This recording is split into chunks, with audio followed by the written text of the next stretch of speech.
And welcome. Oh wow! Welcome to tomorrow. There we go. Whoa. My name is. we It broke everything. So my name is Jamie Higginbotham. I'm joined by a Space Mike. We've got a Ryan Caton, a Jared Head, and a Dutta. And oh my goodness, fun technical stuff that we will talk about in the post show. For those of you watching, well, I guess if you're watching live, it doesn't matter. But we're on a new link at last second, so I apologize for all of that. Oh my gosh, we've got a fun, amazing episode for you. We're going to try a few new things in this show. So I would love your comments down below if you're watching live or on demand. How you like these new things? What you think we should keep? What you think we should get rid of? Other than me, I know. No. I know. It's fine. All right, so let's go ahead and get started. The intro sucked. So let's go ahead and get started with our first story. You know, space Twitter, SpaceX. Nope, I'm not going to say that out loud. Has been, hey, brain caught it. Has been talking about this. It's kind of a big one. Eric Berger on X posted that there was like a 6-minute all hands meeting with the Boeing SLS employees, basically saying, hey, look, we think there's a strong possibility that our contract is about to not be renewed, and we're giving you effectively 60 days notice. It sounded like it was very scripted, which of course, if they're about to do mass layoffs, it would be. There was no Q&A, and it's effectively Boeing bracing for the cancellation. Constellation? The cancellation. No, I mean going backwards a bit, right? We've been doing this for a while, so I remember saying cancellation, right? It's cancellation version 2. The canceling of the space launch system. So, what are we thinking? Like, by the way, community, you too. What are we thinking? Yeah. Jeez, I mean, I thought that there was a lot more people on this. The part of this whole layoff notice is that they would be looking to eliminate 400. And there's, some stuff that who knows whether they'll be honest about this, that they want to try to move people to different departments within Boeing. But I was surprised to learn that this only affects 800 people total. So they're looking to reduce their SLS workforce by half, essentially. And for some reason, for how much money that they get for it, I thought that there was a lot more people working on SLS from the Boeing side than 800 people. But, you learn new things every day. Well, I mean, it's not, in all fairness, that the money doesn't all just go to Boeing, right? They are the prime contractor, but not the only contractor for this. Mm-hmm. I mean, the other note is, in the United States, there's something called the WARN Act, and I forget what it stands for, but it's basically you have to tell people within 60 days. If you're a company of over 100 or something like that, you have to tell people within 60 days if you're about to do mass layoffs, right? And is that federal Boeing, or state?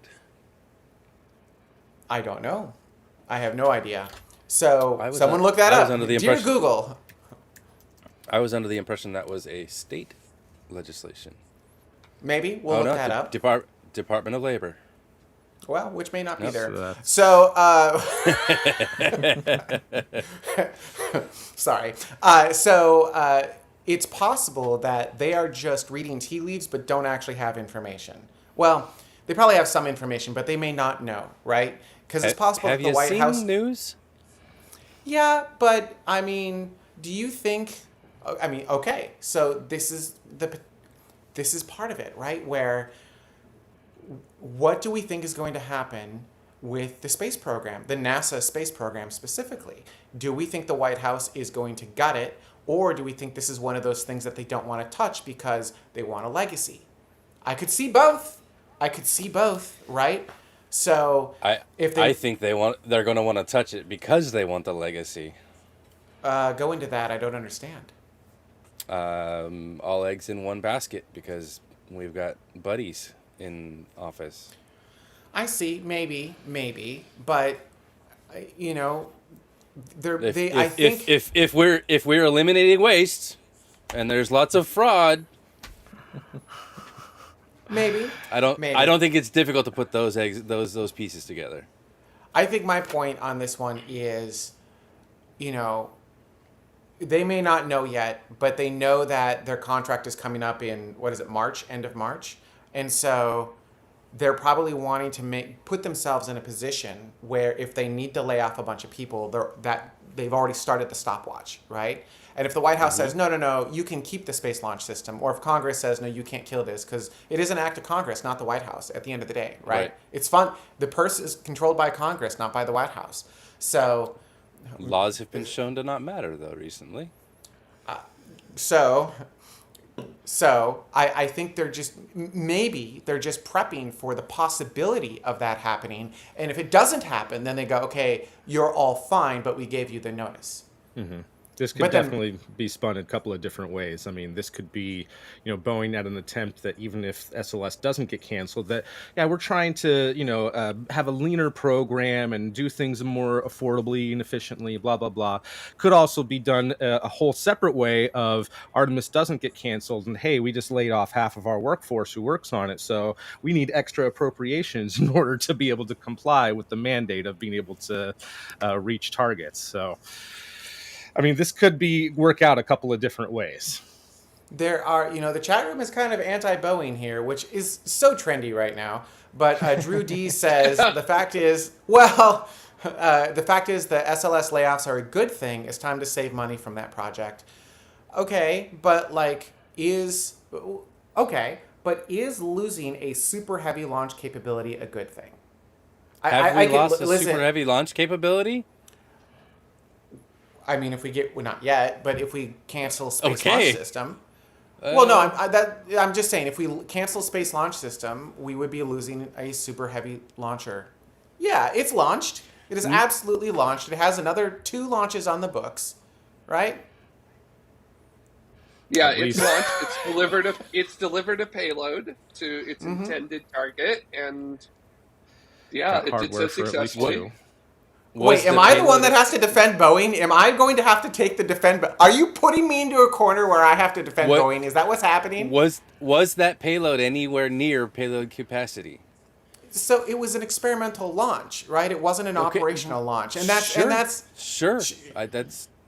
But it was successful. They met their mission objectives. They made fire and they put something in orbit. Okay, great. I'm confused. What do you want to have happen? Show capacity, show capability. Sure. I mean, that's their next launch, is it not? Artemis 2. That's exactly what they've got on the books. That is precisely what they're about to do, is it not? All right. Okay. I'm playing devil's advocate here, right? So we would be losing a super heavy lift launcher's capability if we got rid of the Space Launch System. I think we've all kind of railed on SLS for so long. It's so easy for us to rail on it. And the reason we rail on it, I think, is twofold. One, it's so expensive. It is so expensive. I don't know how they made a rocket that expensive. I'm not even mad. I'm just a little impressed, right? That takes talent. Is it a capability if it can't even launch once a year? Especially that the hardware that it's based off of used to launch 1 to 4 times a year. So there's a reason we call it the Senate Launch System. I can't believe you guys backed me into a corner where I have to defend this rocket. But okay, fine. I'll defend the rocket. Hey, if you understand it well enough, you should be able to defend both sides. Yes. Go ahead, Jared. Oh, I was going to say yes, you did put yourself in the corner, but go ahead, please. We all would love to hear you from this corner and the echoing. Oh God. Okay. So this is my defending SLS stance, right? First off, we've invested quite a bit of money into the ground launch system. The GSE, the ground support equipment at 39 Bravo, right? So that pad has a bunch of GSE. That works. We have shown the GSE works. And as we have railed on this show many, many times, GSE is very complicated. It is very expensive, and it is very hard to get it into an operational state. They have completed that portion of it. The big, hard, awful thing for this rocket, they have, in fact, tested and validated, and it works. So that's A. So by getting rid of the Space Launch System, we're effectively also throwing away all of that GSE, because you can't really fundamentally reuse that for a different designed rocket. That's not how rockets really work. but really that's not how they work. So why would we get rid of all of that infrastructure that we already have? Number two, it is actually a super heavy lifter.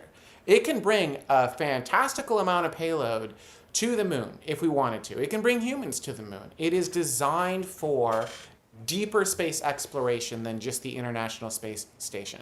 And it has already done its experimental flight, and it is ready to do a flight to the moon. Like, that's its next mission, right? Correct me if I'm wrong, but Sometime that's Artemis next 2. year, yeah. Yep, that's Artemis 2, sometime next year. Next year, who else right now can send... It's humans, right? Who else right now is ready to send humans to the moon? Right now, next year. Right now, next year. Right now, later. You get my point, though. You get my point, right? Like, what other infrastructure? Go ahead. Couldn't SpaceX do that with a Dragon capsule on Falcon Heavy? Hush. I don't know if... Well, could they or could they not? Not without very, very extensive modifications. Dragon is a LEO vehicle, and going to the moon is a very different environment than being in low Earth orbit. You know, the Polaris Dawn was 6 days long, not because they wanted it to be 6 days long, but because Dragon could only last 6 days in LEO, right? You can't do a Artemis 2, Artemis 3 style mission with a vehicle of those capabilities. So you'd need extensive modifications, essentially a vehicle redesign with Dragon. Cool. So At you which need point, a we might as well use a square Starship. canister, and a round canister, and 3 meters of duct tape, and a sock, and a plastic bag. Got it. No, I mean, it's more than that, right? Also, Alan, can't you just reuse the infrastructure for Saturn V if you returned it to service? You cannot, because the Space Launch System in Saturn V use completely different fuels and completely different infrastructures. And so, no, actually, you could reuse almost none of the GSE if you wanted to return a Saturn V into service.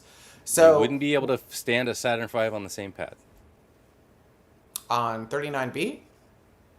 On any of them, because all the MLPs have been modified.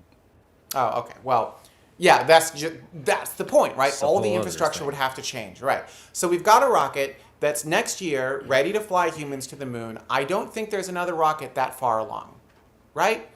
So we can sit here and rail on SLS all day long, but it actually is pretty far along to being able to do its core objective. And also, I believe Artemis 2 has already been built. That's another good point. Remember that there's no alternative because none was allowed to be built.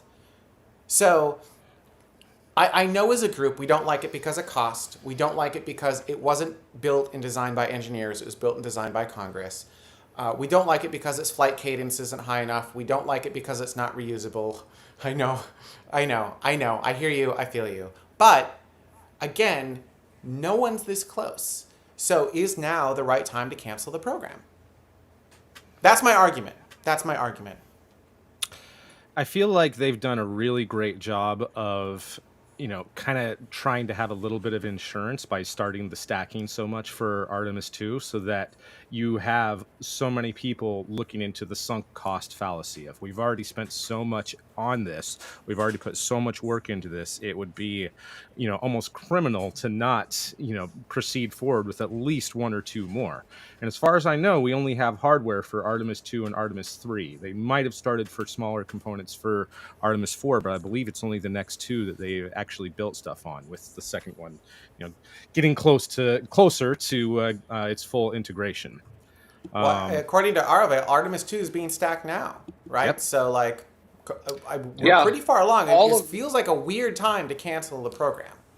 All of those materials are there, and all of that hardware is prepared and ready to fly. So, yeah. And it kind of makes me wonder, if you have Artemis 2 and you go ahead and fly Artemis 2 and then cancel it at that point, what was the point to begin with? Also, I just want to thank I'm Healing gonna with push Holly. back. Well, no. Healing with Holly gets priority for becoming a member. Thank you very much. And Yes. anyone who sends a super chat or becomes a member gets to interrupt us with whatever you would like to say. But thank you so much, Healing with Holly. Now, go ahead, Dada. I'm going to push back a little bit and say that visual evidence of progress is a powerful drug. Mm-hmm. Yeah, I agree.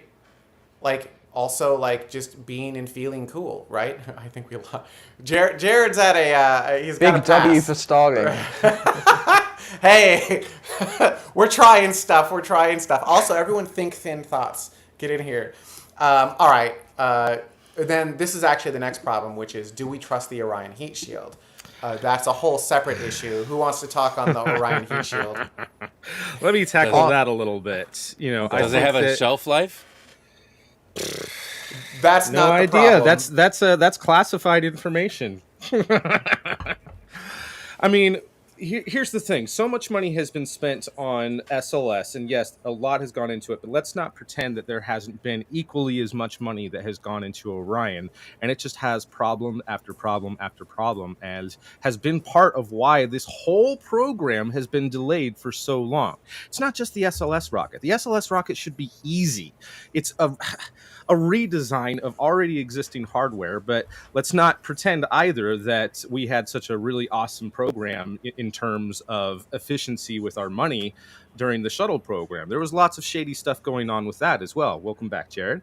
But with Orion, using the technology that they're using and making the decision to not make any changes to the hardware and just try to fly a slightly different flight profile and not do as many skips off the atmosphere, it's got me real worried, man. Like I legitimately fear that they're going to put those astronauts in danger.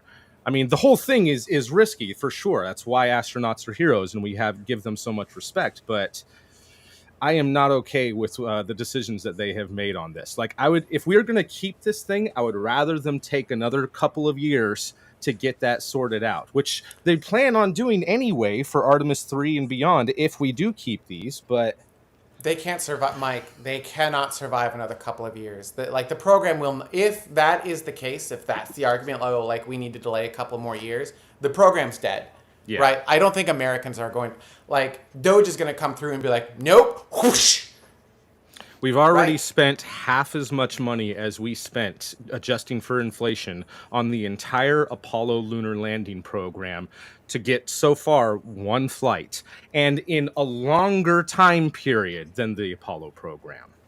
Like, almost from the creation of NASA. We're only, if you only count from 2011, then we are, 2 years away from the amount of time from the founding of NASA to landing on the moon. We've spent that amount of time working on SLS, and it's only flown once. But hang on, Space Mike, your argument's incongruent, because you just argued we should not fly astronauts on Orion due to the risk. But the reason that Apollo flew is because they were willing to take risk. So you can't have it both ways. Either you're willing to take risk and you get your timeline, or you're not willing to take risk and you give up fantastical timeline. Those are your options. You're right. Always am. Yeah. And there are ways that you can end up taking risk and still messing up, even though you think you may be taking a calculated risk. Like, I'm sure Boeing with the crewed flight test just now thought that they were taking a calculated risk, and that they were going, oh, okay, well, these kinds of issues that we've had previously aren't going to be that big a deal. Okay, we'll just take a year to get our valves and everything, the basics that most of us have in understanding design and things, and get that back and ready to go. And don't worry, it'll be perfectly fine on this upcoming flight. And then, it turns out it's not actually fine at all. So even if you do decide to take the risks, or if you do decide to, ease back a bit in order to mitigate the risk, that doesn't necessarily mean that you end up stopping risk. I think people keep forgetting that spaceflight's a dangerous business no matter what we do. It doesn't mean that we shouldn't attempt to mitigate risk, but there is inherent risk to begin with, period. All right. I think, Ryan, what are your thoughts on this? Like, you've been sitting there in your deep blue slumber. Personally, I just struggle to see how, especially with the heat shield, right? The analysis of the Orion heat shield from Artemis 1 found these issues with the extra ablation, should we say. It was a bit too charred for their liking, right? And the engineers have turned around and said, okay, we're pretty sure we can resolve this problem by flying a different re-entry trajectory. How is that a bad thing? How is that more dangerous? They have analysed the issue, found a solution which theoretically should result in less charring, less damage to the heat shield. Why is that a bad thing? I'm not sure it is. The risk is that they think and they haven't proven. What gets me about it is that they consciously made the decision to use an inferior technology when they already had better technology. They'd been doing studies for years on how to perfect heat shield technology, and they decided to go with a far, far earlier design from the 1960s instead of going with improvements that NASA themselves discovered. And that I will never understand. I'm going to make an argument for the engineers here, where NASA has this weird habit of not listening to engineers for better or worse, right? They didn't listen to engineers on Challenger. They didn't listen to engineers on Columbia. Both of those were very, very bad. They didn't listen to engineers for the Starliner return. They said it'll be fine. This will not be an issue. And by the way, it was fine, right? And so now here we are. The engineers are saying, listen, you can just redo this re-entry trajectory. It'll be fine. And yet here we are again, not listening to engineers. And I don't understand why we're so against listening to NASA engineering or even just the people who like run these analysis. I mean, Dutta, to your point, it hasn't been proven, but like, okay, cool. There is a point, like, you don't have to fly 100% as soon as you get into a mentality of, well, we have to prove it by flying it, and you can't fly it till you prove it. You run into this reciprocal problem, right? That was the end of the space shuttle program.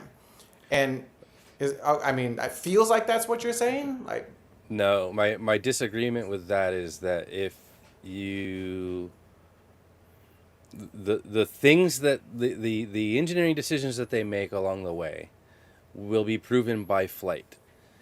And when you have models that align with what actually happened, then you have faith in your models. If you have models that disagree with what actually happened, then you don't have faith in your models. So what they did initially is they had issues with their reentry based on whatever their calculations and whatever their models were that turned out to be different from reality. They thought they were going to be safe or in bed, and that's fine. You want to fly that way, but when they come back and they look at what happened, those did not align. So now you have a problem with the model not representing reality. So again, going back to thinking, now you're just thinking, but because you have an issue because your model doesn't align with reality. So you're trying something different until you can prove that your model aligns with reality. Then all of your thinking is worth exactly dick. But we have no idea what model they applied for a different re-entry trajectory. I'm making it's completely I'm making possible. Assumptions. Yeah, yep. It's completely. I mean, it could be right too. Like they could be really, really far off, or there's a lot of data that we're missing with regards to all of this. So I tend to lean towards if the engineers are saying, yeah, we can do this, and management is saying, well, no, never. Like, I'm not going to listen to. I'm going to listen to the engineers before I'm going to listen to management. Does that make sense? I guess that's what I'm getting at. Culturally, really, you've been taught that is the right choice. Yes. Yeah, not always, right? Like, you can make bad engineering decisions, and Dutta, I will say to your point, you can have bad models. The best engineering and the best science should be able to predict the future with extreme accuracy. And if it can predict the future with extreme accuracy, then the model's correct. Jared just lit up. Got a couple things to say about let me models. tell you something. There are very few things in science that are correct right out of the gate. Those things are the stuff of life. There's always reproof that has to happen in these kinds of scientific and engineering endeavors. It is. I honestly can only think of a handful of things that actually ended up happening. Like, yes, this is exactly as was predicted. That's just not how the nature of the beast is, because of the fact that this is all inquiry. So we have to figure it out first. and then you go from there and modify it. Does it happen every once in a blue moon? Yeah, but also blue moons don't happen very often. That's why they're special. So Time Trader says, as an engineer, I can confidently say models will never align with reality. Design under uncertainty is the thing. I agree with that, and this is why you build margin into your systems, right? So even though there was extra charring and extra tomfoolery on the heat shield, as long as they built in enough margin, like that's what the margin's for, right? Right? Yeah, but Bueller. you can't just throw margin on everything and call it good, because then you're overweight, you're underfueled, you're not going to reach your destination, your performance isn't what it needs to be. Like, you have to get models that described the align. SLS. That's already happening. That's why we're choose the near rectilinear halo orbit instead of going directly into lunar orbit. I'm like, you're describing the program, Dada.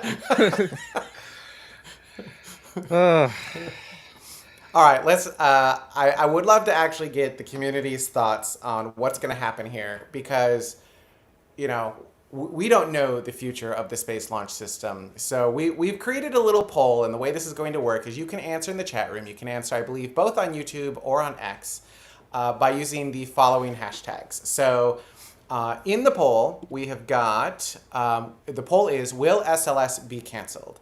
You can say hashtag yes, hashtag no, hashtag number 2, which is after, all right, I'll cut to it, after Artemis 2, number 3, which is after Artemis 3, or hashtag always, which is it always was. So you can leave your comments.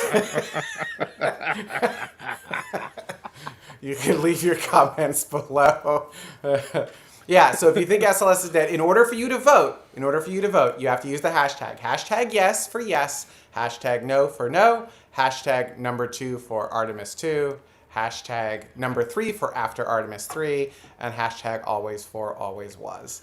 We're going to let the... Wow, the chat room is just going crazy. I think I know which one's going to win. Holy smoke. Actually, so I surprisingly, so always is funny, but surprisingly, after Artemis 2 and after Artemis 3 are up there.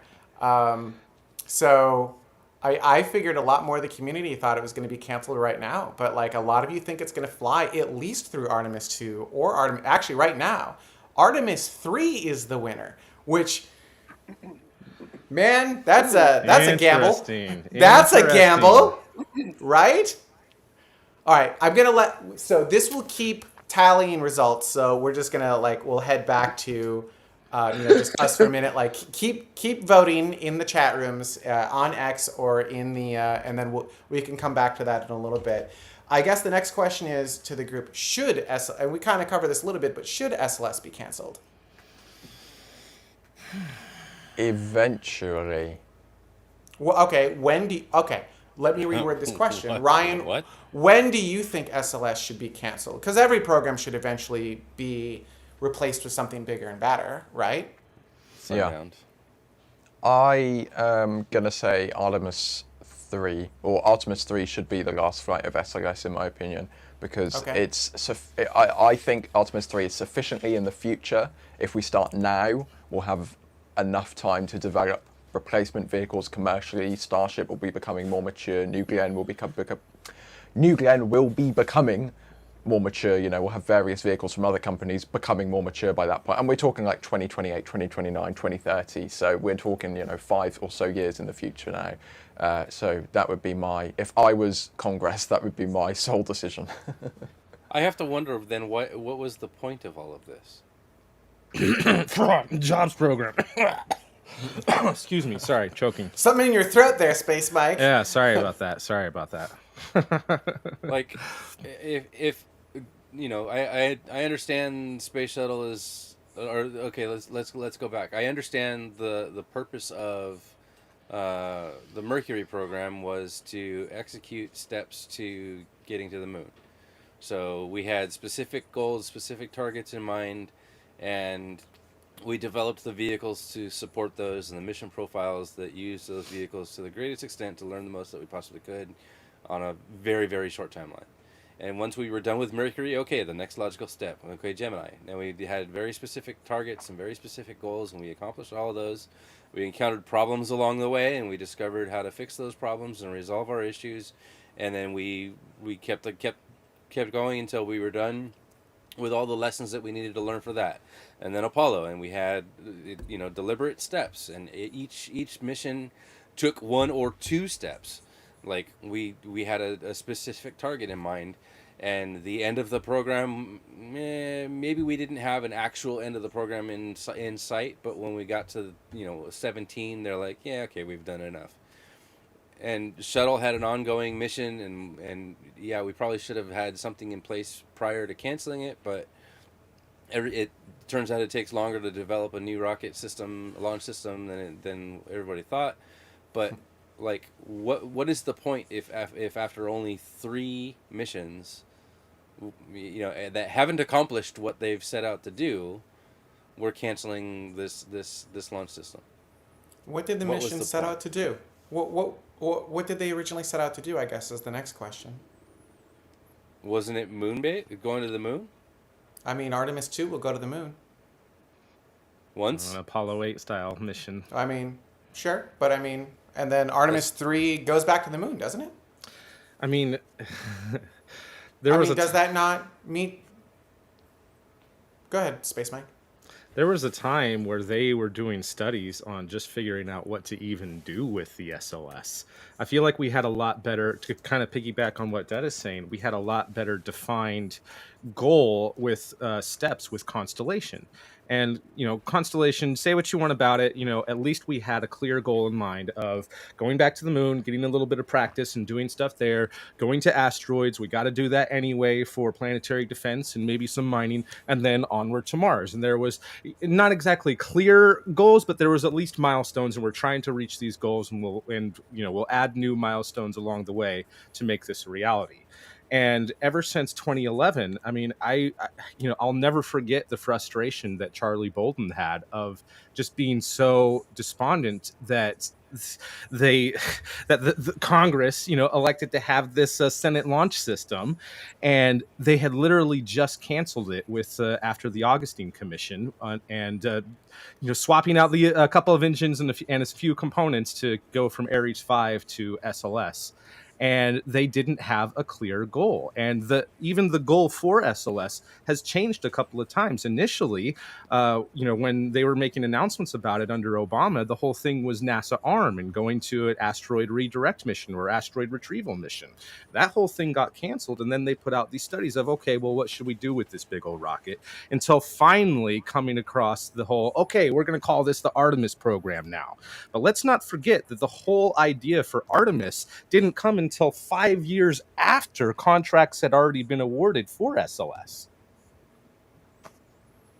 So in my personal opinion, we do need better goals. We need to have clear-cut goals and a clear path and, defined milestones that we want to reach with each and every single mission. And that has been very unclear and nebulous for SLS, I feel like, this whole time. Per NASA's website, with NASA's Artemis campaign, we are exploring the moon for scientific discovery, technology advancement, and to learn how to live and work on another world as we prepare humans for missions to Mars. We will collaborate with commercial and international partners to establish the first long-term presence on the moon.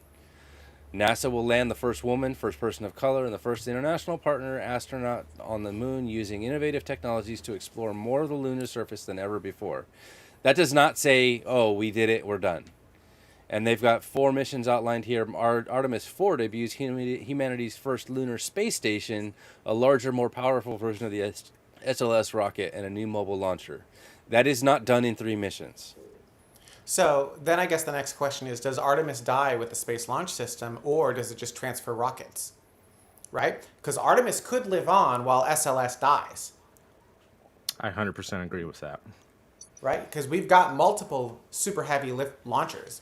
They're not quite ready yet, but you've got the SLS, which kind of is ready, but has a very low, very expensive launch cadence. So you can use that very low, very expensive launch cadence to kind of keep some of that momentum going while we wait for the other rockets to come online. And then once they're online, like, why would you use the big expensive thing, right? Use the big cheaper thing, right? Circling Does the right same back thing. around to why SLS? Because otherwise we've got nothing. Right? Like, what can go? What else can go? Name one. Yeah, exactly. Was That's the wasn't problem. Okay, but wasn't that the point of New Glenn and Starship, to be able to carry that class of payload? Sure, but neither one seems to be ready at this point. Neither is SLS. Yeah, it is. That's the difference. SLS had it. Okay. How so? When is their launch date? Oh, I don't actually know. Hang on. Q4 2026 is the next one, I think. Q4. That's a launch Which means date. 2027. No, that's not a launch date. That is a launch window, and it is very, very general. And you know that's going to slide to the right. When's Launch dates Starship's are first orbital no. launch date? If we're going to start throwing launch dates out there, let's do it. When's Starship's first orbital launch date? When's Starship going to get a payload to TLI? When's New Glenn going to get a payload to TLI? That's the whole point of Blue Origin, isn't it? Cislunar space and a cislunar economy based around the moon. When are they going to get their, together and have that out? I can only think of Blue Origin will be ready in Q4. Actually, I won't name a year, but it will be Q4. I was going to say, maybe Blue Origin actually did do it in Q4 already, and they just haven't put the press release out yet. So, I keep holding out hope that they have secret capsules and stuff. I'll join you, Jamie, in being the person who will sit over here and start throwing out the things of okay, so when does anything else launch? Well, that's right. It hasn't. It does.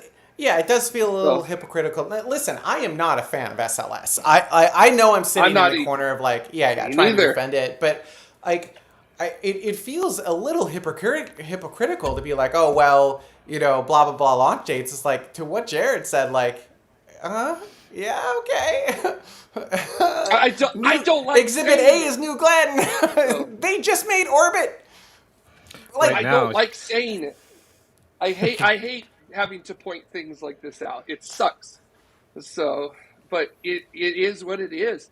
And I think a lot of us keep forgetting, too, that the Space Launch System is a product of its time. That was 2011, right?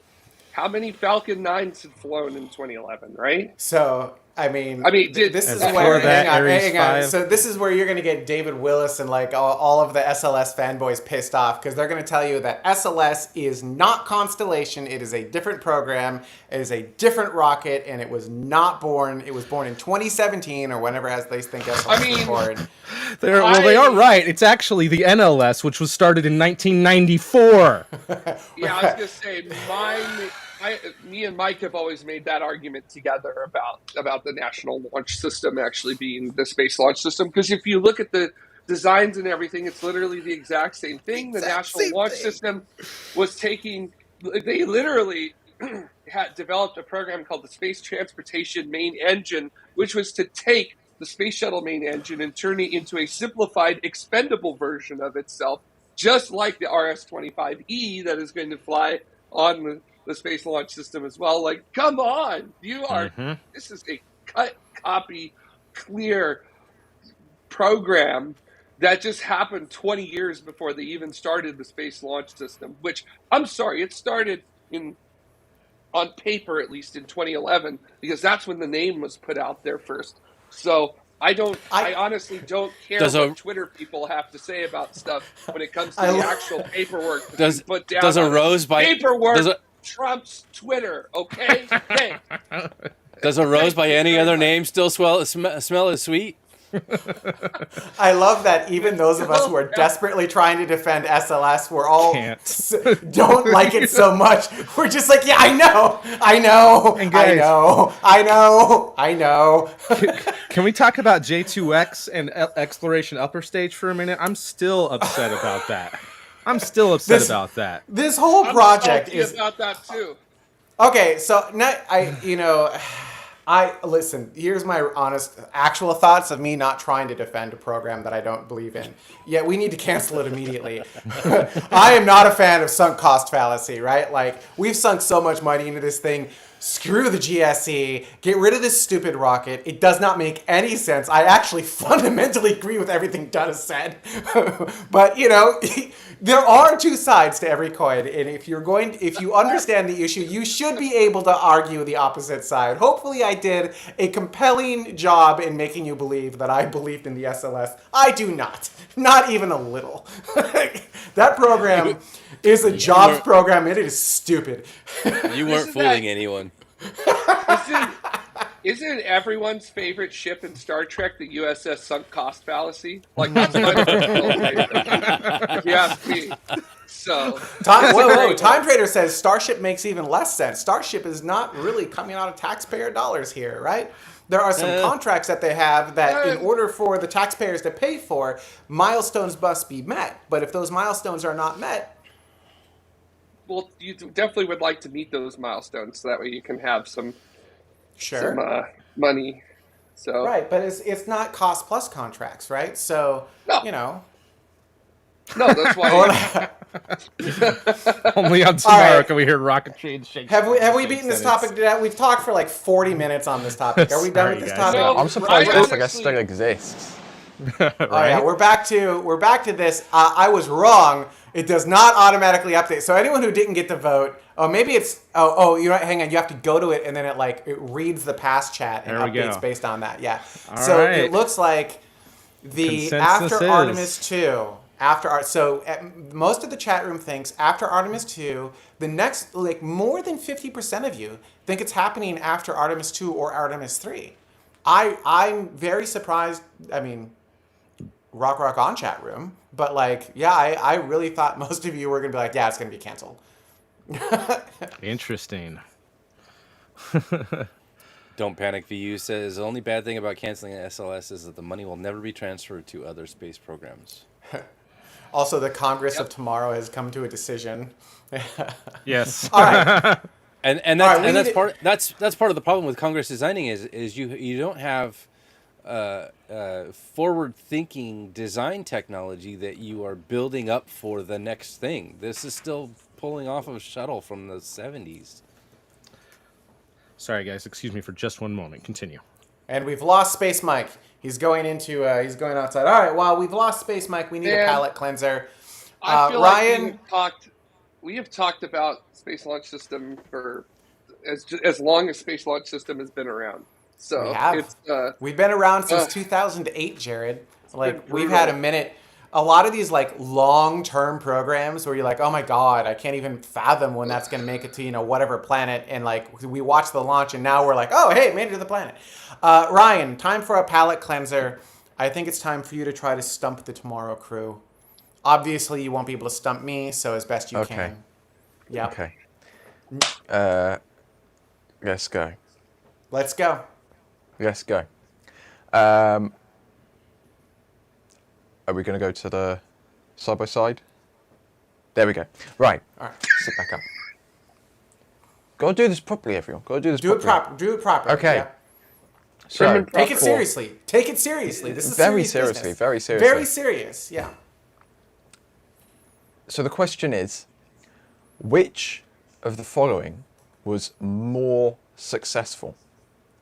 NASA's last suborbital flight or SpaceX's last suborbital flight? Oh, wait. What was NASA's last suborbital flight? I'm not allowed to give you help here. I'm asking the question. I'm not going to give allow you me the answer. to. Hang on. I can say whatever I want, right? Because I'm a contestant. Yeah. I can say whatever I want. Yeah. All right. Yeah. So here's what he's getting at. NASA's last suborbital flight was the Ares 1X. You cheeky little. Not necessarily. You got to remember that NASA does a ton of research as well, right? Like sounding rockets and things. Oh, so yeah, good point. That's what I was thinking. Is that someone's trying to do a little trick question here? Haha. Hang on. Correct. But also. Hang on, because they also have Yeah. They have the X-59, right? So that is not an orbital flight. And he didn't specify rocket. He just specified suborbit. I'm going to say SpaceX based on the X-59. So Space Mike just hang on. Space Mike just joined us. So let's see here. Okay, well, cool. What was the question? So which of these was more successful? NASA's last suborbital flight or SpaceX's last suborbital flight? I'm going with NASA. I'm going with SpaceX. I'm going to say you're going to have to ask Blue Origin, because NASA's most recent suborbital flight was on February 4th, when a New Shepard rocket from Blue Origin tested 17 technologies, which took place from Launch Site 1 in West Texas. I'm saying SpaceX. Space Mike, Space Mike hasn't voted. I don't know whether or not to count that. Yes, it had NASA payloads on board, but when I think of NASA suborbital flights, I think of the stuff like at Wallops that we almost never hear about. And See, so I don't even know if that one was successful or not. Yep. I think Ryan was trying to mess with us, but okay. All right, yeah. All right, so what's your vote? Hang on. What's your vote? SpaceX or NASA? I am going to say NASA. Oh, man. All right, and Jared, your vote was? NASA. And Dada, your vote was? NASA, but not why Ryan thinks. All right, and I'm voting SpaceX because I always vote SpaceX. Ryan, what is the answer? The answer is, of course, NASA. And I concluded that answer based on Blue Origin's flight, because NASA flew payloads on a suborbital mission. SpaceX's last suborbital flight famously blew up, scattered debris all over the Caribbean, and smashed into someone's car. So, way to go, NASA. That is the end of this trivia question. And Jamie got it very completely right. Incorrect. I remember getting it right. That's how I remember this. I wonder if there's a schedule actually for the sounding rockets out of Wallops that NASA does quite often. Like I remember last year, they actually did launches during the eclipse to see if there were differences in the upper atmosphere for that. They did some for like an hour, half an hour, 15 and 5 minutes ahead of the eclipse, and then during the eclipse, and then 5 minutes, 15 minutes, 30, and an hour after it to see those changes in the upper atmosphere and things like that. It was absolutely wild what they did with it, and it was very cool that they were able. Were there changes? So, yes, absolutely, measurable changes in the atmosphere of the Earth. Yeah, like density expansion and other stuff like that. I mean, you're having a very large object block the sun on the surface of the Earth. So yes, it's going to change some things, even if they are briefly there. I mean, where I was at in Texas, there was an 8 degree Fahrenheit. What is that, like 3 Celsius or whatever? There was a significant temperature drop in 4 minutes. So it was a lot. And we get. Yeah. Whoops, sorry, Jada. That was my bad. I almost never pay attention to those. Yeah, we get to stop and say thank you, Astro Knucklehead. That's great.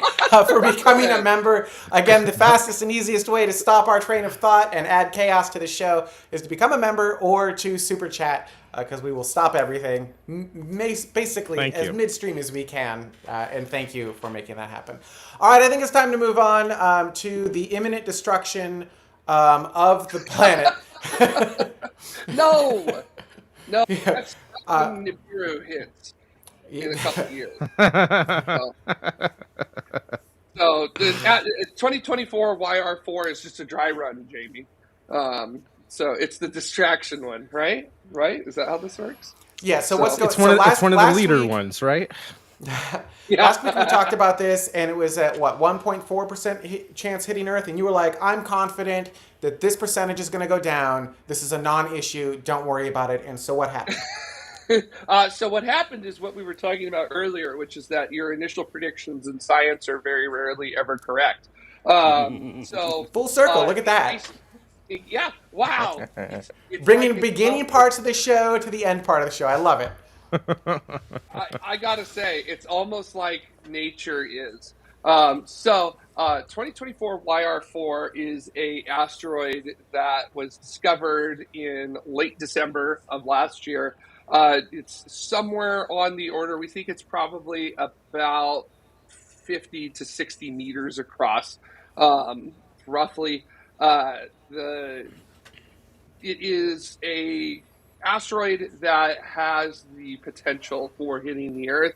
We're keeping a very close eye on it because right now we have so little observation data of it that we cannot remove Earth from the area of uncertainty, or basically the big space where we expect the asteroid to travel through as it goes by the Earth in December of 2032. So we've got less than 8 years now to kind of look at and gather what we can about this asteroid and see what we can do. So back last Sunday, we had a 1 in 7. The chance at that time, the probability was 1 in 71 or 1.4%.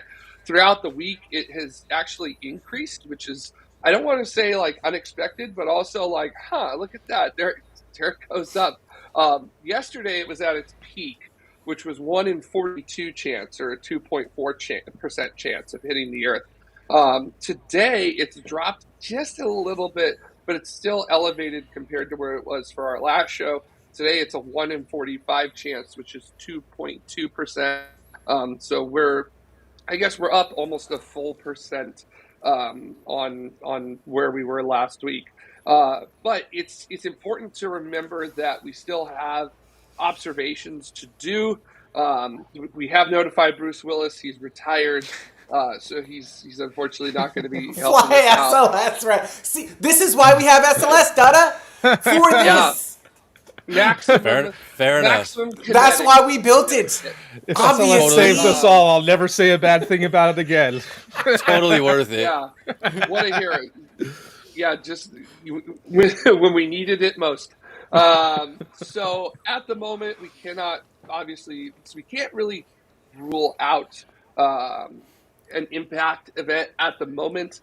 There's still enough time that we can figure this out and have the time to maybe build a deflector if need be.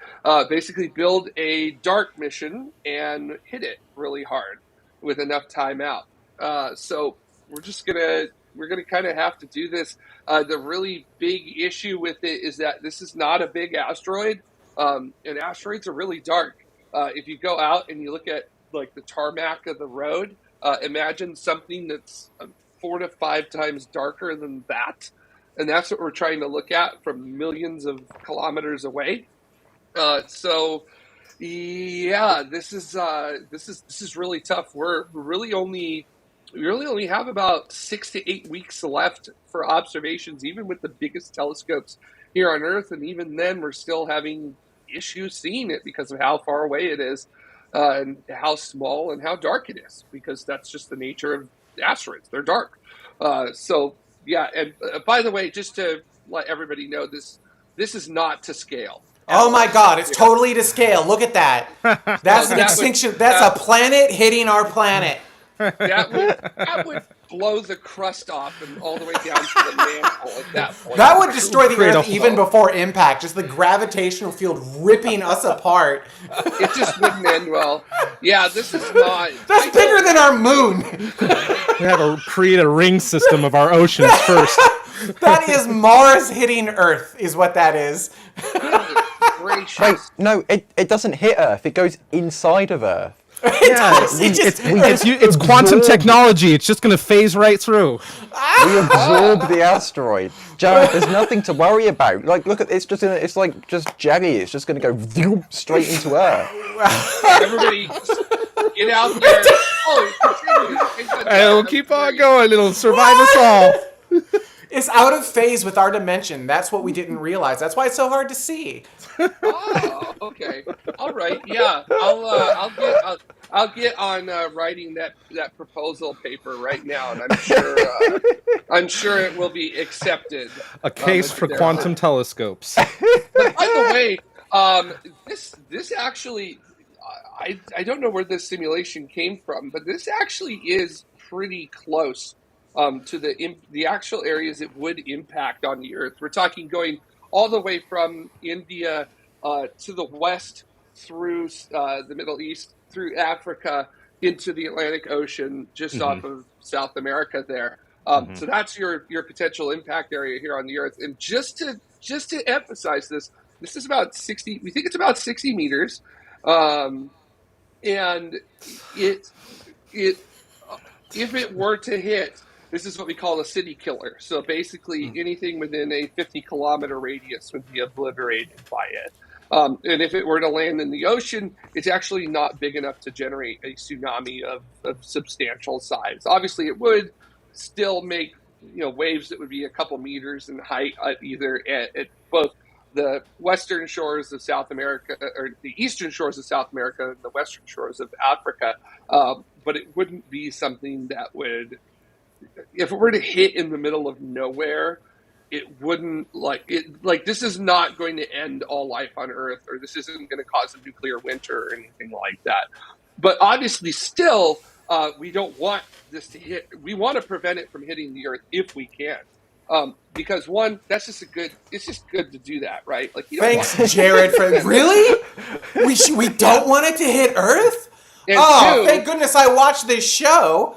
And two, this would be a really great way to test out the technology and our ability to respond to it. And we actually already are. We have this thing called the Torino scale, which is what we use to measure the sort of threat level of near-Earth asteroids and potentially hazardous objects. We're at Torino level 3 with this object, which basically means, hey, astronomical community, we have something on our hands and we need to take a look at this. So right now, every telescope that we can use is dedicating their free time to trying to observe this asteroid. So that way we can get a better idea with it. And in a couple months, it's going to be positioned well enough that we should be able to use JDub to take a look at it as well and get more information out of it and get better positional data with it as well. But even then, there's still probably going to be a significant enough margin for error that we need to kind of figure it out. And 2028 is when it comes by again. When it comes by again in 2028, it's going to be, several million kilometers away. So it's not a very close pass like this year was. So it's not really going to help us out.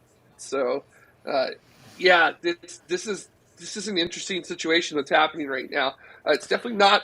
Don't panic, but do know that the right people at the right places are doing all the right things to try to figure out what they need to do next.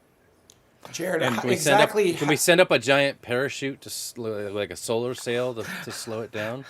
So that doesn't work. Also, something that won't work as well, Sharpies. You can't put a Sharpie and draw where you want it to actually be at for it to work with it. Oh, Duddy, you said solar sail. I'm sorry. I heard parachute. Did you say parachute or solar sail? I said both. Okay, so parachute not going to work, right? Because air and everything. But a solar sail, if you got it up there with enough time, you very well could. But at the same time, that solar sail would probably need to have been on there now. So something else I find really interesting about this one in particular is there's only one other object that has been this risky since we've been tracking this stuff. Apophis. Yes. Apophis, Apophis hit actually level 4 on the Torino scale before, which was basically hey, we need to really take a look at this. But it was only that way for a couple of days before it dropped back down. It was so far. And that was the risk of it hitting in 2029. There's still a risk that it could hit, farther in the future, but not as big of a risk as they thought for those couple of days. Yeah, I think it's in the 22nd century when they think that it's got a risk of hitting or something. So we'll let Starfleet deal with that. So let Starfleet deal with that. But it's but we're gonna keep an eye on it and try to figure it out and see what we need to do. But also, I am fairly confident that they'll be able to figure it out. So, that's what they do. We know from DART that a kinetic impactor will work. Like we did that with DART. DART was supposed to change the orbit of Dimorphos, the moon of Didymos that we hit by like 30 seconds. Like that was the target goal, and they did it by something like half an hour in that impact. So we know that not only does the kinetic impactor work, it works really, really well. So we'll have to see. And just to let you know about how like confident we are that something like DART would work, this asteroid 2024 YR4 is smaller than Didymos was or is. Like we didn't blow up Didymos; it's still there, right? Or no, excuse me, Dimorphos. So we think that with like a kinetic impactor like DART, we would actually be able to hit it even harder, and move it with even more velocity at that point. But there's also something that comes with that too that I was actually talking with about someone at Griffith yesterday, which is that you got to make sure that you hit it in a way that is sort of like politically okay, because you don't want to knock it in a way that causes it to that like you can knock it and you can make sure that it ends up missing the Earth. Like hit it with enough that it really does hit the Earth. But like what if that line of potential impact has to go through China and then through Russia before it finally is like off of the surface of the Earth? Or what if you have to send it like down through Australia or something like that? Like, do we have to ask the permission of these countries to be able to do something like that? So we were like, like politically you have to think about that too. So this is going to be an interesting couple of years. It's going to be fun to see the space race when we have 5 different probes from different nations. Yeah, and then also like what a great start to a sci-fi story. This rogue nation decides to knock an asteroid in the wrong direction after it's already been knocked to try and steer it towards their enemy or something. Like that would be pretty funny. So. Ika asks, is this a hard solid rock or block of metal? It spins too fast to be a rubble pile. So that's a great question, Ika. It is too small for us to determine whether it's a solid object or a rubble pile, but you did bring up the fact that it does spin fast. It is a fast, what we call a fast rotator, which means that it rotates very fast. It literally goes around once every, I believe it's 19 and a half minutes, which is really fast for an asteroid. So most of them take several days, if not at least a vast majority of the day for it to go around. So so we'll have to see.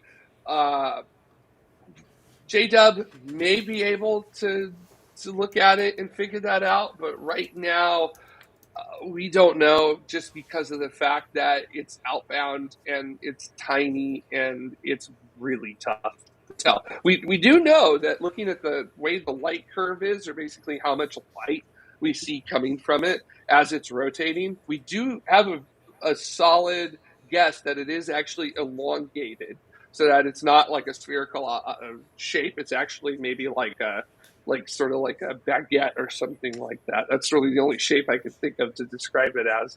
But again, the only ways to do this are to get radar info on it. So basically aim a big radio telescope at it, blast it with some radio waves and get that back like radar, or fly a spacecraft out directly to it.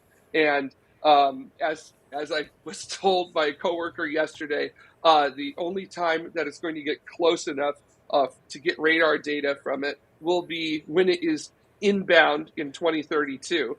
So basically when it's, when it would be months away from impact, or basically too late.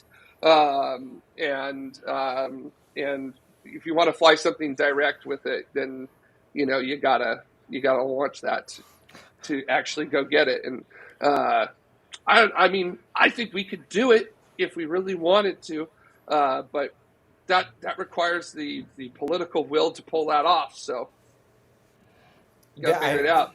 The chat room is going between Fifth Element vibes and Stormship Troopers, back and forth. Yeah, I was gonna say, Arecibo and Fast.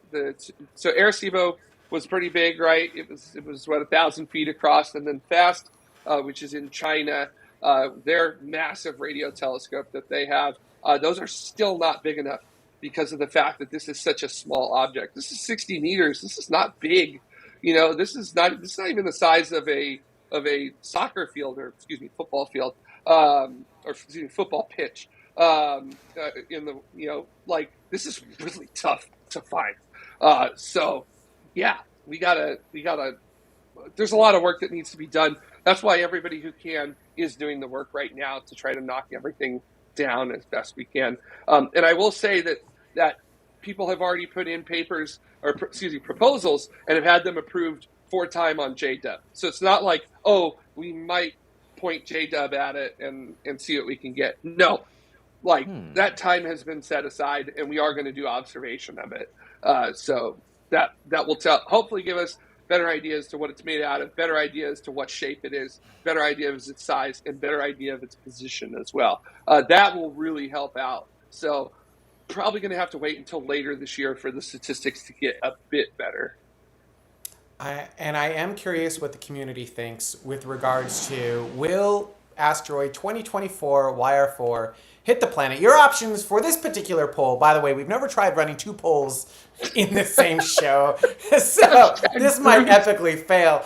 But you've got, if you think it's going to hit the ground, type #ground. If you think it's going to hit the water, type #water. If you think it's going to miss Earth completely, type #miss. And if you think Bruce Willis will save us all, type #Bruce. I do have to say, though, this segment has been really educational. Before coming into this show, honestly, I had no idea that, asteroids missing Earth was a good thing. I thought parachutes worked in space, but apparently there's no air there. This segment has just been really, really educational. That's not sarcasm, is it, Ryan? Glad to inform. Glad to inform and entertain. Bruce is up there. I gotta give him credit. Bruce Willis is battling with miss, but yeah, I figured more people would say it hits water, but y'all seem to think it's gonna miss. Yeah. Maybe we should just compile a list of the top 10 places we want the asteroid to hit. I'm sure there's some places. Can we ask it then? There's some places that could do with some renovation. Let's get that moon race going. Asteroid race going. I mean, it is. How is your space program going, right? Yeah, basically. Nature's way, checking in. The dinosaurs did not have a space program, and look at what they're doing now. They're just, They're mostly just outside eating seeds and peanuts. So. By the way, fun factoid on the poll system: if you vote twice, it will actually move your vote from the old to the new. So you're unable to actually have more than yeah. You can't cheat. Yeah. So otherwise, I would voter just type fraud this time. Well, I'm sure someone will find a way. All right, before we go on to I know we're running late, but I don't care. Before we go on to our last segment, Ryan, do you have another palate cleanser for us? So that I do, going I from do total indeed. destruction of the planet to yeah, very beautiful juxtaposition here. Yeah, Okay, here is your next question. We have a true or false question now. It's related to what's coming up. True or false? The UK government cancelled our only orbital launch program prior to it reaching orbit successfully.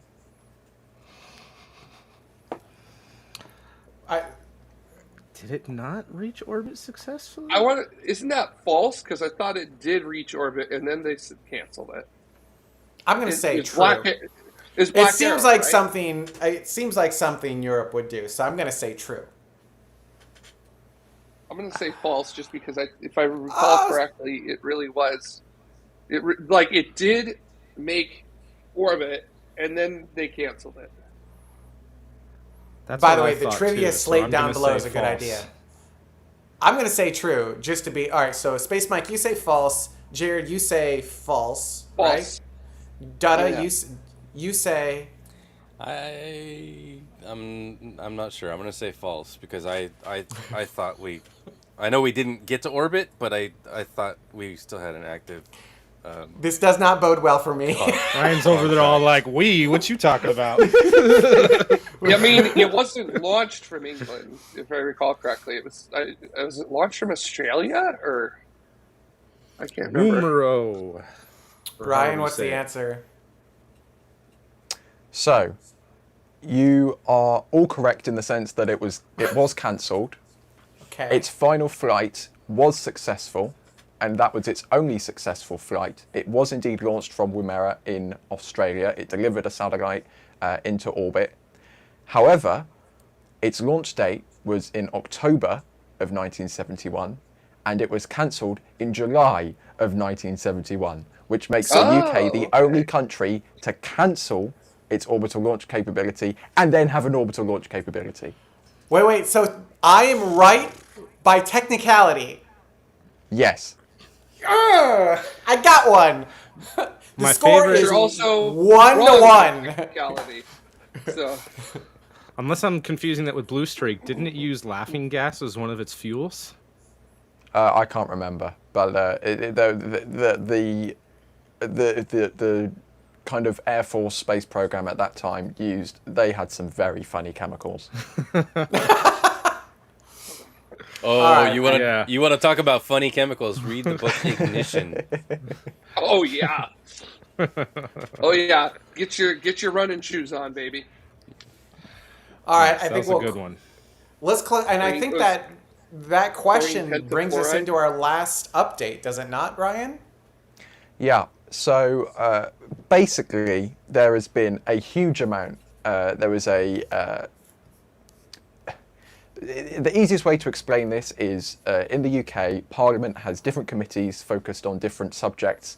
There was a meeting of a specific committee last week in which the various leadership peoples from various UK launch companies were invited to speak and basically give an update on how they're doing and how they like the government, basically.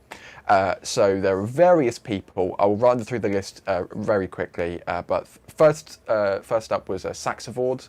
Their deputy CEO came in. That is, of course, the spaceport in the Shetlands, which is right at the tippity top of the UK. You can see there absolutely wonderful weather conditions for launching in. That is gorgeous. It's going to be very, very pretty and also stunning. very, very cold.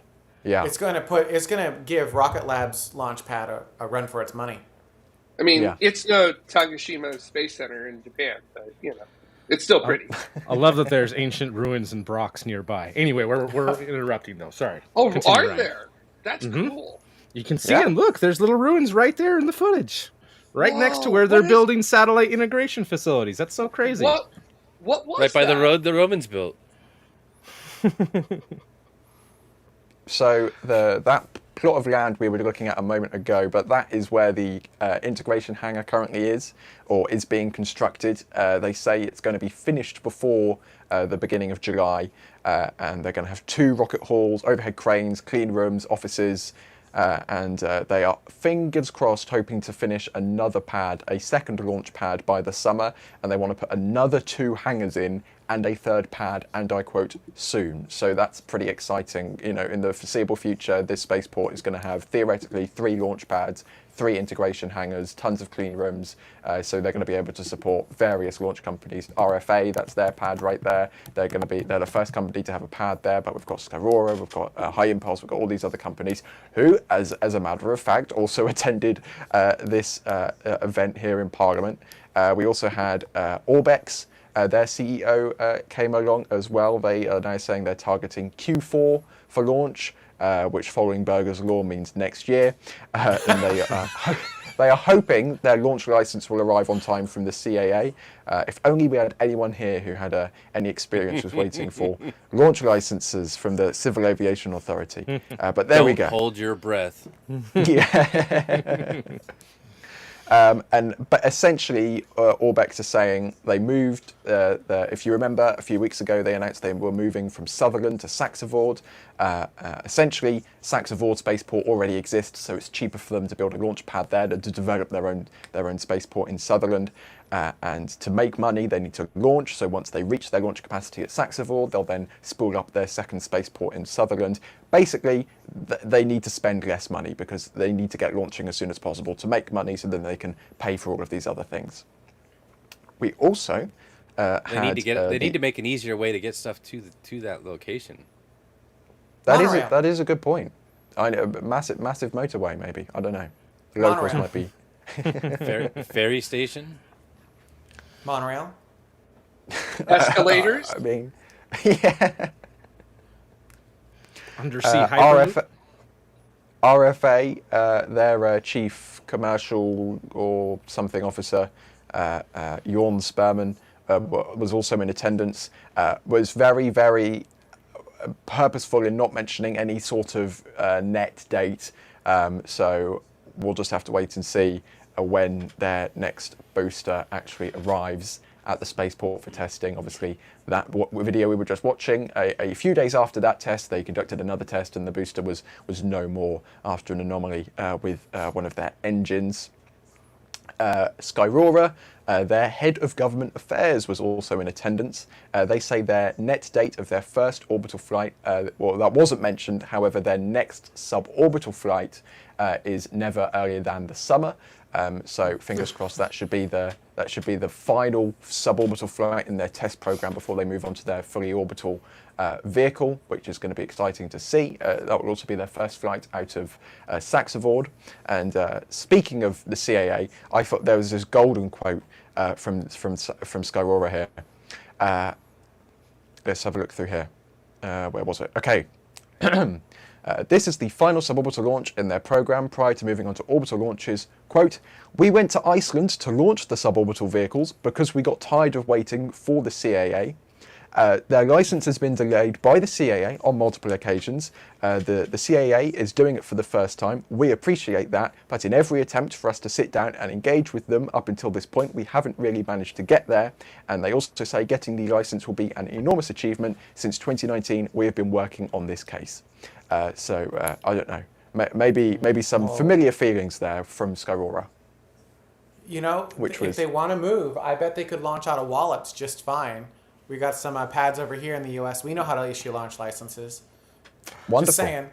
Just saying. We also had High Impulse's UK Business Development Manager saying their first orbital launch is not going to be this year, and other than that, they say that basically government giving us money is a good idea, and that's pretty much it.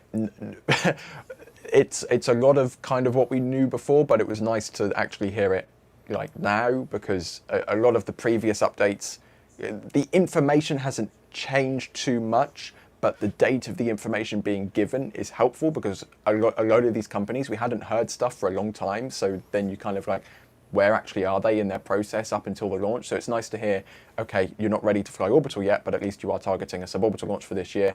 RFA, again, didn't really say anything. And then the other companies as well, it's actually nice to hear from them, because Orbex and Skyrora, sometimes they kind of, hide away a little bit and don't really mention much until they're like, oh, by the way, we launched from Iceland this week.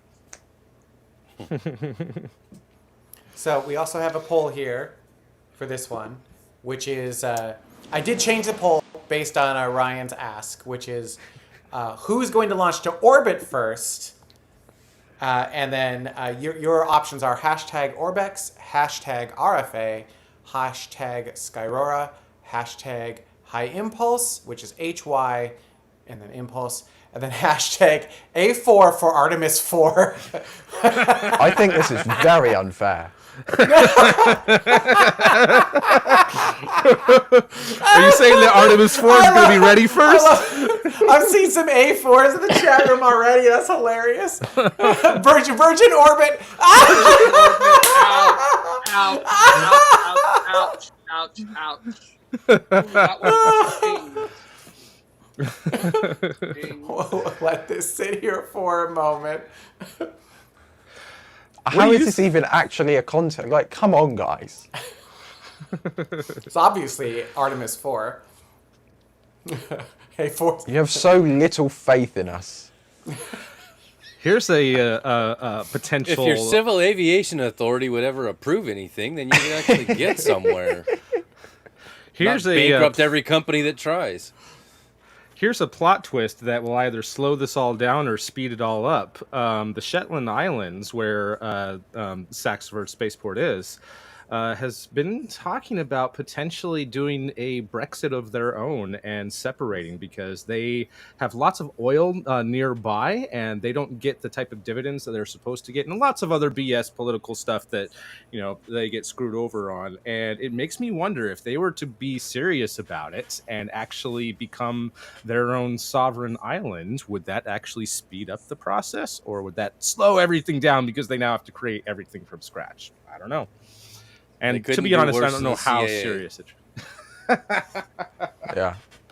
I haven't heard anything to that effect with Shetland. I do know there was some talk in the Orkneys, which is a different archipelago of Scotland, a few months ago or a couple of years ago. They want to join Norway or something. But yeah, a lot of this is just like, it's just a very small minority of people saying they want to get independence. I mean, Scotland had an independence referendum in 2014, and that turned out very much not in the SNP's favour, the Scottish National Party, the governing party of Scotland. So, for the sake of trying to get a UK rocket launching from UK soil, I would hope they stay part of the UK.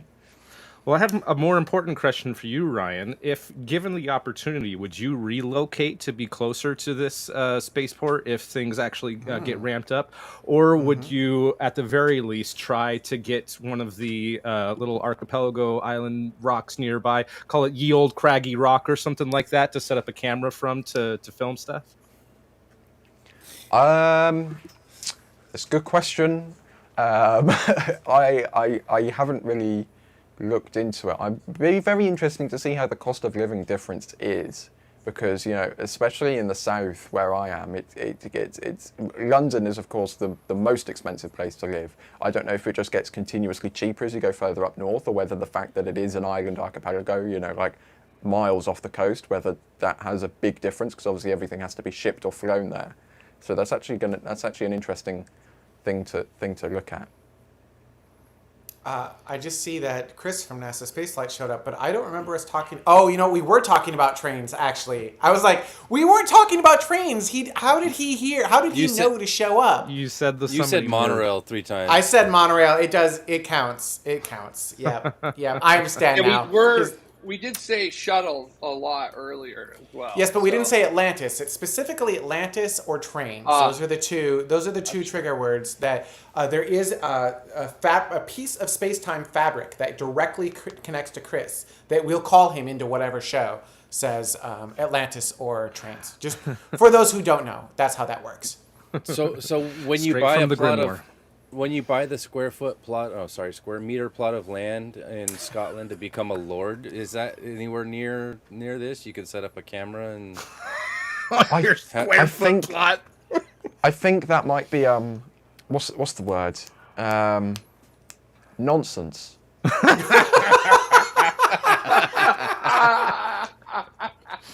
What do you mean we don't actually get that square foot plot? Oh. I did love the juxtaposition of like the ancient ruins next to a rocket launch facility. There's just something really cool about that. Yeah. Some of that's Viking ruins too. That's really cool. That's really cool. There's like, man, I would have so many cameras with like an ancient artifact in the foreground and then the rocket in the background. I cannot tell you, like, I would just go all over the board. Yeah. By the way, looping back to that poll really quick, over 50% of the chat room thought it was RFA. Like, RFA was the very clear winner as to who's going to reach orbit first. I have to agree with that. Assuming they have enough money to keep going, let's just assume everyone has all the funding they need, right? I think RFA realistically is going to be the next option. After RFA, I would put Orbex, Skyrora, and High Impulse on a wheel and spin it, and then just pick whichever answer comes up, because it's really unclear between those three at the moment who will actually be the first. I think they've all been saying net this year for the past 5 years, so it's just it's impossible to actually tell who's actually ahead. 6 months out. Also, I appreciate that you called it never earlier than. Yeah. That was pretty good. That's pretty good. All right. Any Fazilla, yes, I know the Romans were never there. any final comments before we head into thank yous? Yeah, I think all those Neolithic structures actually may end up being engineering diagrams. Is that what it is? So, like Stonehenge is actually one big electrical diagram as to how to build a laser disc system or something like that. No, it's how you build the spinning sphere that brings you to another world. You can hear it. You just have to. You can hear that it has in the audio signal. It has depth, but in you have to put like a. I don't know. I got nothing. I was trying to make a contact reference and I failed. Stuff. No, it was contact, and it was just. I just did not close. I did not close. It's okay. It's okay. Speaking of not closing, I'd like to thank all of the, I don't know how this is a transition, all of the members of Tomorrow who helped to make the show happen week after week, month after month, year after year. We've been around since 2008, and we wouldn't have been here this long if it wasn't for all of you. We've got many different subscription levels. You can subscribe for as little as $1 per month, which I have found out is less than a cup of coffee. And I don't mean like an espresso. I mean, in America, it's literally like less than a cup of just bean water, which is pretty impressive. And then you can go all the way up into insane levels every single month if this is something that you enjoy. We've actually got some ideas for some other shows and some modification to these shows. So for all of you who are a member, including the membership levels that are not on these lists, if you're a member but at the system support level, so you don't get your name on the screen, you still get access to our membership show, which is right after our main live show. Obviously, this live show went long, so the member show starts late, but all of you who are members, and all of you who just became members, will be able to join that show immediately following this one. So again, thank you to all of our members who helped to make this show happen. We're going to be talking about some ideas for this show, ideas for a new show, and I'm going to ask questions as to like what you would like to see, as well as our upcoming deployment schedule for some on-demand videos. So hopefully all of that will come to play, and it's going to be awesome, and you're going to be able to watch all of that inside of the membership show immediately following this. Now, it may or may not be at the link that we posted, because this show got all messed up from EV Mux. That was hilarious. So, whatever it is. In Space Mike, as a note, you're going to have to go back and fix the thumbnail, fix all the things, because this show is completely off the rails. Yeah, all borked. Okay, so I think I said at the beginning, we talked about it at the end. I'll do this really quick. We went to start the show, Dada hit go live, and EV Mux was like, okay, I'm going live. And then our theory Which can take up to 2 minutes. It can. Although usually it's really, really fast. So back in the day, it used to always take like 2 to 5 minutes. And my theory is when you hit go live, it would spin up a new virtual instance of the EV Mux system, move you over to that, and then go live, and then you were good to go. That's my theory. I don't know how that works. Now you hit go live, and it just kind of usually goes live within, what do you think, 20 seconds, usually? But once in a blue moon, you get that old reaction. And I think that old reaction is they've hit the limit on their current cluster, and they need to spin up a new node, and so you're waiting for that new node to spin up. And so I was like, oh, well, we're going to have to wait for a new node. And then EV Mux basically said, no. F off. An error has occurred. Bye. And it kicked every last one of us out of the console. And then I don't know about you guys, but I went to reload and it was like, no. It just would not let me back in. So this was an interesting. Yep. So then we all get back into the console. Great, cool. And then Dada hits go live. Like and EV Mux was like, I know that you did a whole bunch of pre-work, like uploading a thumbnail, tuning the settings to do ultra low latency, and a whole bunch of work in advance. I'm going to go ahead and throw that in the trash can, and I'm going to build a whole new show with none of your settings saved whatsoever. And so that's this show. And you can't fix it because it's already live. It's already live, so good luck. Yes. All right. And then in the member show, I'd also love to know your thoughts on the updates of adding the topics down at the bottom, doing the polls, Ryan's trivia, and then anything else you want to see. So on that note, we're going to thank you all so much for watching, and we will see you next week. Bye, everyone. Let's see if we can end the show.